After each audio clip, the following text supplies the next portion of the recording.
Good morning. Starting off day 52 at Weary Feet Hostel. Breakfast is served. Breakfast at the hostel. All right, it's 8:30. Leaving the Weary Feet Hostel.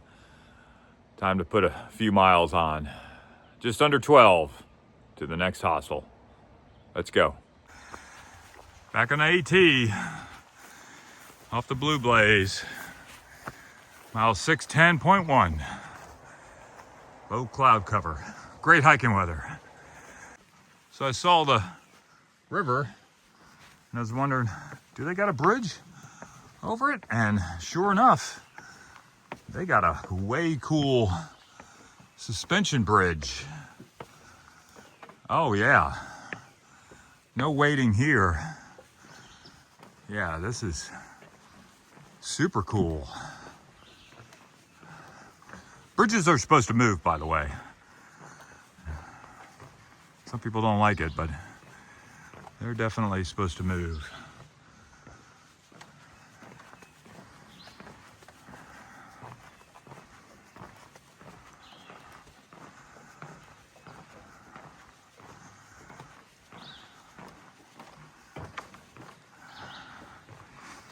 All right, let me go down these steps. Here's the suspension cables. Don't saddle a dead horse. Mile 611. Mile 612. Mile 613. White Blaze. Mile 614. 10 o'clock in the morning. 4.1. Mile 615. Mile 616. And here's another really nice sign. You can read it. You got the white lettering on the dark background. Wow, Pity Shelter 2.3. That's where I'm gonna go have lunch. So maybe in just under an hour, the trail is still very cruisy and I'm enjoying it. Mile 617 and the rain is starting again. Mile 618 and a few miles ago I was thinking that we were out of the Hurricane Helene impact area. But no, we are still on the fringe and lots of down trees, but certainly cleared out rather quickly. Helene had a huge impact on this area. Walking past a pond and signs of a horse. White Blaze. Bigger. All right, we just stopped at Watabi Shelter or something like that for lunch, and Rerun pulls out a pancake from breakfast. That is a win right there, boss. Cheers. Yeah, giddy up. Back on the AT. Great lunch at the Wapiti Shelter. March. Mile 619. Mile 620. And that mile didn't come easy. That was about 700 feet of climb. Still going up. Mile 621. Let's check out the view of Wilburn Valley. Okay. Hard to see how far. That's like 30 feet. And if it were a clear day, you could see for miles.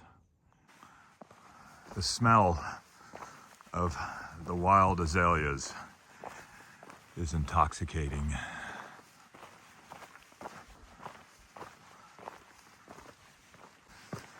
Mile 622, and this trail overall has been pretty decent. Did have a steep grade for about 2 miles, about 1,400 foot of climb, but looks like this whole trail used to be some sort of logging road, so it's got a decent grade to it. Mile 623. Just summited Sugar Run Mountain, 4,040 feet. Going through more wild azaleas. I love that smell. This is the high point of the hike for today. And it's all downhill to the hostel. Mile 624, crossing the Ribble Trail. So, quite a few people made the same mistake, error, miscalculation, over-reliance on Far Out this morning. So we were at Weary Feet, and just about everybody at Weary Feet Hostel is going to Woods Hole Hostel today. And from Weary Feet, you tap Woods Hole, and it said 11.9 miles. Well, we're pretty sure it routed you on the Ribble Trail, the shortcut, which I don't know why it did it, but it did it anyways, because we were probably off trail, and it decided to take us that way. So when we got on trail, instead of 11.9 miles, it was 16 miles. So off by 4 miles. Yeah, 4 miles can be a lot, but on this trail thus far, 4 miles is a saunter. The difference between 12 and 16 isn't too much, but the difference between 20 and 24, yeah, towards the end of the day, certainly can get tiring, but nonetheless, try and capture that lesson to look at the mile markers a little bit more closely and not just rely on the calculated distance that All Trails provides. Mile 625. The trail's getting a little bit more craggy. I guess we lost the old forest road. That's okay. Less than a mile to get to Woods Hole. Conditions are great. Really no rain today. Did put the poncho on for a hot second, but when I got lunch, I took it off and dried it out. So, yeah, just a really nice day. Kind of a few peekaboo views, but overcast kind of block the far off view. That's okay. Really enjoyed walking through the azaleas. That smell, whew, yeah. If I were Chef Tell, I'd wish there were smell-o-vision. So, let me get to finishing up this last 2/3 of a mile and continue on with the hostel hopping. Sugar Run Gap and Woods Hole Hostel. Okay. I guess that's a map. All right, road walk. Woods Hole, 4/10 of a mile. It's some awesome trail magic. That guy just gave us a ride, saved us 4/10 of a mile road walking. All right, we're at the Woods Hole Hostel, checking it out. They got a pellet stove here. This is the downstairs of the bunkhouse. There's the bunks. Very nice. All right, here's the outside of the bunkhouse. It's clearing up. There's Elmer the pig. Nice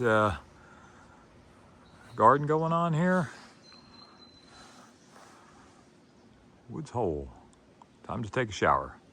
I chose the shower with the stained glass window, but I'm gonna have to duck. This is the supply closet where they got all sorts of goodies, and something that caught my eye. It's not the refried beans that I'm used to, but they got freeze-dried refried beans. Really cool resupply closet. Yeah. Here we got the food layout here. Lots of good stuff. Got the dinner action going. This is the second plate with the cookie. Boarded the river all without a. So I'm in the Woods Hole Hostel. That's what it looked like before it got all renovated, but it's super cool. Kind of inside the main meeting room. They got a cool library of all sorts of books. And then look what I found here. If you are a scholar of the AT, the Philosopher's Guide. So this was well before Far Out.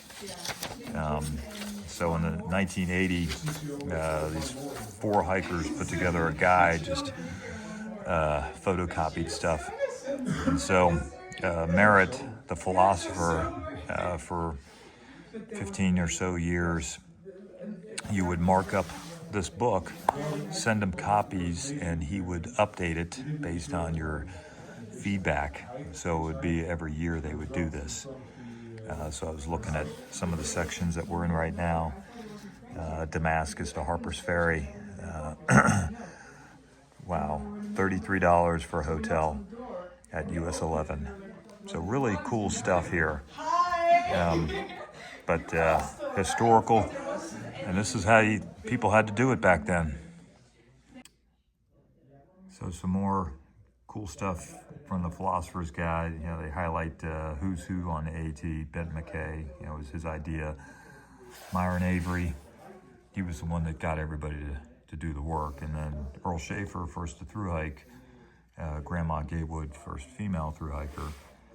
And then recall I interviewed Red Goat, and he had met Ed Garvey. And my friend H used to work with Ed Garvey at Appalachian Outfitters, and then just some other folks that have been instrumental on the AT. But something else interesting in here is they had these little strip maps. And, you know, I'm going into Parisburg tomorrow and drop down on the AT, and the Food Lion is apparently still there. I don't know if it's the same store. And somewhere in this vicinity, there's a all-you-can-eat Chinese place, so that's not in there. But, you know, this is what people had to deal with in 1989, you know, old school.